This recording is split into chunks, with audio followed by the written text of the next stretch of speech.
Please come to the hospital immediately. Sarah is in a critical condition. Our 6-year-old daughter was in a life-death situation. I begged my husband to come to the hospital right away, but he responded harshly. Stop with the lies again. And to use our daughter's life as bait, you're the absolute worst. I am being for real. Why won't you believe me? I found myself yelling into the phone, only to be met with a dismissive clicking of the tongue, as if he couldn't stand my noise. All right, I got it. I'll have one more drink, and then I'll head back. By then, Sarah will have miraculously revived and be sleeping peacefully in bed. I'm sick and tired of your lies. Don't call me again. Bye. Wait! Before I could stop him, he hung up. I collapsed in the hospital corridor, muttering weakly, Sarah. My name is Holly. I'm 31 years old. I married my husband John, who was 42, 6 years ago, and became a stay-at-home mom. I met John at work, where he was my boss. He was good at his job, handsome, and treated everyone equally, which is what I greatly admired about him. One day, I confessed my feelings to him, and we started dating. After dating for a while, about a year later, he proposed to me. I remember tears of joy flowing uncontrollably. Soon after our marriage, I discovered I was pregnant.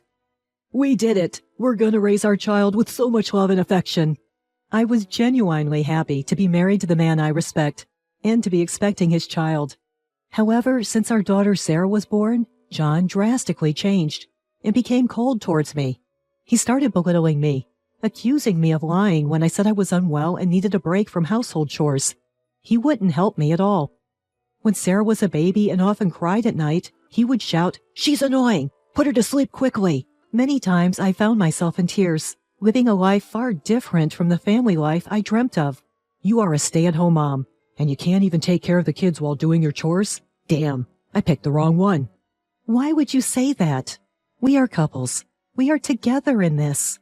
I'm working hard outside the house. Don't burden me with housework. Besides, you complain often about being sick, but I doubt that. You're probably lying about not getting enough sleep because of kids, too. I would never lie about something like this. Household chores aside, Sarah is our daughter. You have to take part in raising her, too. If you want people to help you that badly, why don't you hire a housekeeper? That's only if you can pay out of pocket, of course. He never listens to me, and the more I plead, the more he accuses me of lying.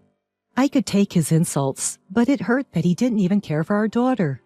I didn't even know if he had any affection for Sarah. Getting divorced did cross my mind, but as a stay-at-home mom, I couldn't muster the courage to leave the house with my daughter. But I made up my mind to be a parent who can protect my daughter, Sarah. If something ever happened, it seemed that Sarah vaguely understood that her father John and I were not getting along well, but she has grown up to be such a kind child, often stroking my head gently and saying, Thanks for everything, Mom.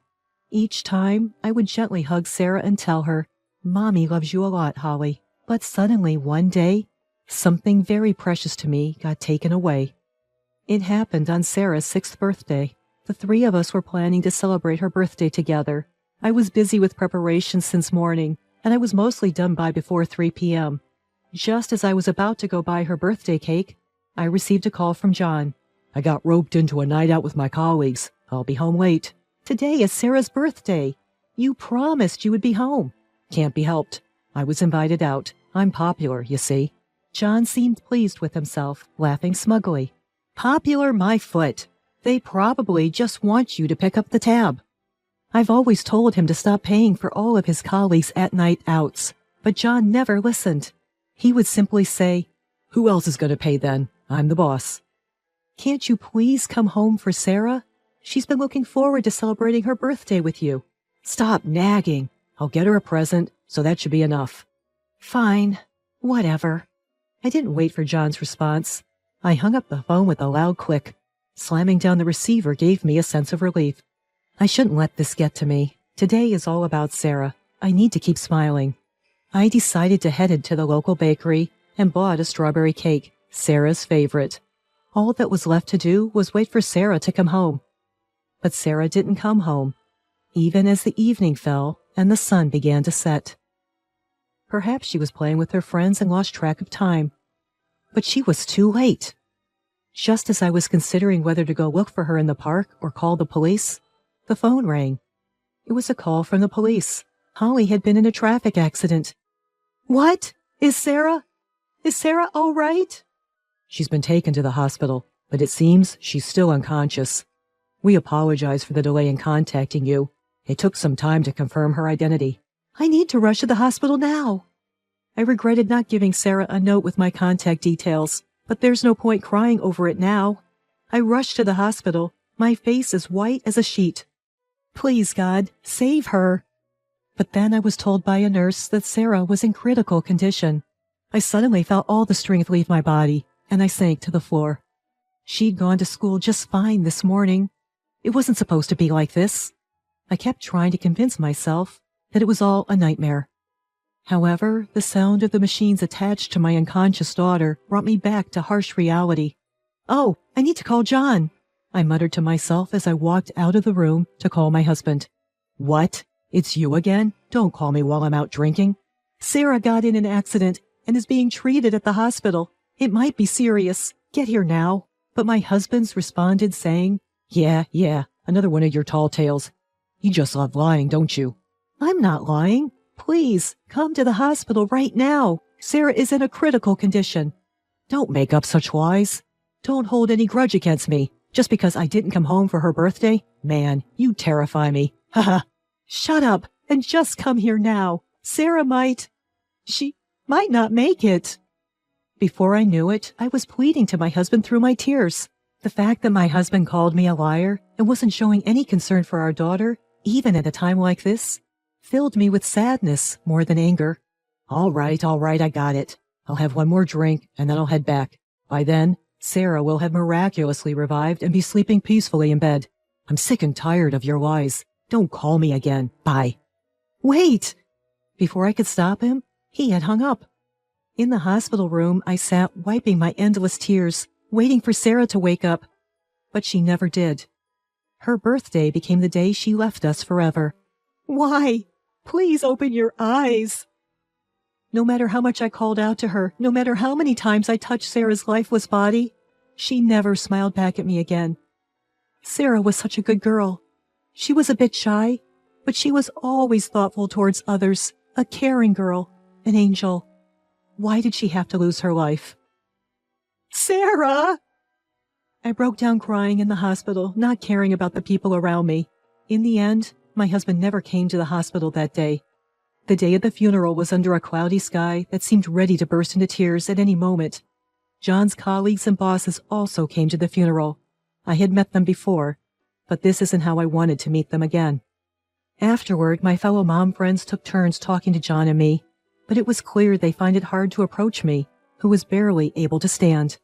Every time someone spoke to John, he would pretend to cry dramatically, saying, I can't believe Sarah's gone, and then added, if my wife had called me sooner that day, I might have been able to see her while she was still alive. You're the one who accused me of lying and refused to come home. You're not even actually crying. John was seeking for everyone's empathy. At this point, I didn't even feel any anger towards him. All I wanted was to peacefully send Sarah off with all my heart. As the funeral was coming to an end, John whispered to me, Okay now, time to get divorced. You'll be free.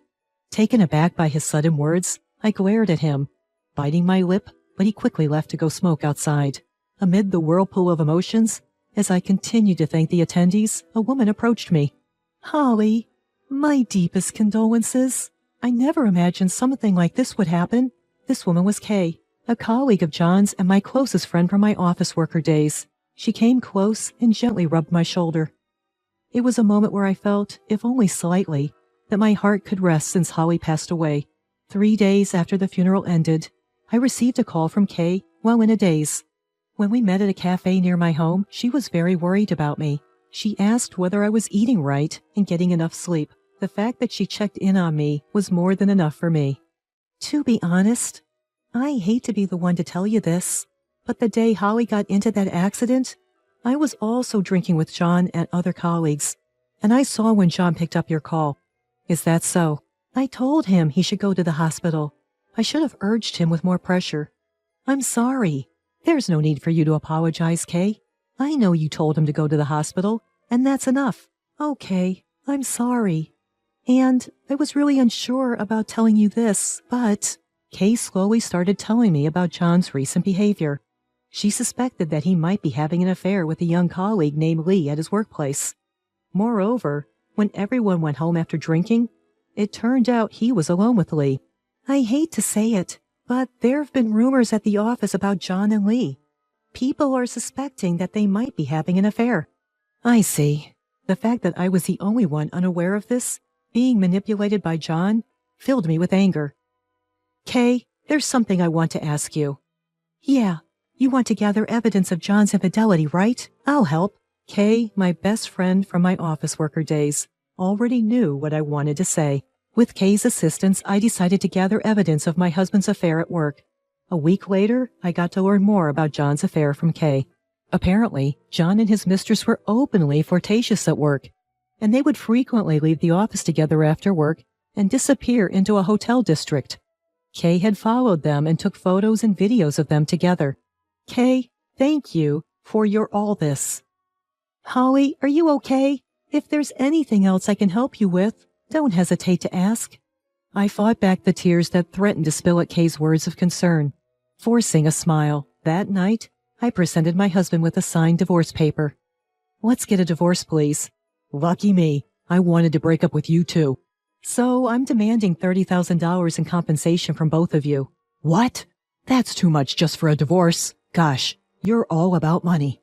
I also know about your affair, and I have solid proof. I showed my husband the photos and videos of him with Lee that Kay had taken. He was shocked for a second, but quickly regained his composure and glared at me. Lies again. You really are a terrifying woman. You can always edit these pictures these days. Which detective agency did you hire? I knew you'd say that. At this point, Kay walked in from the room next door.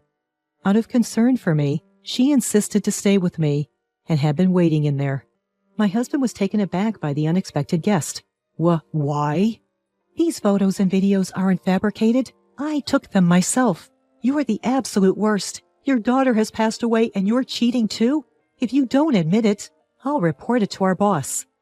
Please don't do that. So, you admit that you were cheating, right? Yeah, I guess. My husband grudgingly admitted with a grimace. Okay, so we're getting divorced. Make sure you pay me alimony. However, even after admitting his affair, John refused to pay alimony. If you're going to be so stubborn, I'll consult a lawyer. Do you, a housewife, even have the money to hire a lawyer? I've been working online this whole time so that I would be able to raise Sarah on my own in case we ever get divorced. I was only going to use this money for Sarah, but I'll use it to get back at you. Until now, John had been looking down on me, even when I confronted him with the evidence of his infidelity. He seemed unfazed, but all of a sudden, he began to panic. Whoa, hold on. This is some kind of joke, right? Ha! If you think this is a joke, why don't you try me? I won't settle for some lukewarm settlement, just so you know. At my cold words, John suddenly fell to his knees and began to plead. I started dating Lee because she hit on me first. It's not my fault. He began making excuses. I don't have the money to pay alimony, so reconsider this, please. He was rubbing his head on the floor, shedding tears. Yeah, and I bet those tears are fake too. Goodbye. Ignoring my husband, I picked up the Boston bag I had prepared and left home with Kay. Later, I hired a lawyer and successfully filed for divorce and damages. Of course, I also managed to get Lee to pay $25,000 in damages. John lost his family, his money, and got dumped by Lee right away, who said, I only dated you because you were a big spender. I didn't expect things to turn out like this. Moreover, when their affair at the office was exposed, they were called in by their CEO and, according to Kay, were transferred to different rural areas. After my divorce, I moved back to my parents' house and continued working from home. I had Sarah interred at my family cemetery back home. I am still grieving, but from now on, I intend to live my remaining years quietly and peacefully.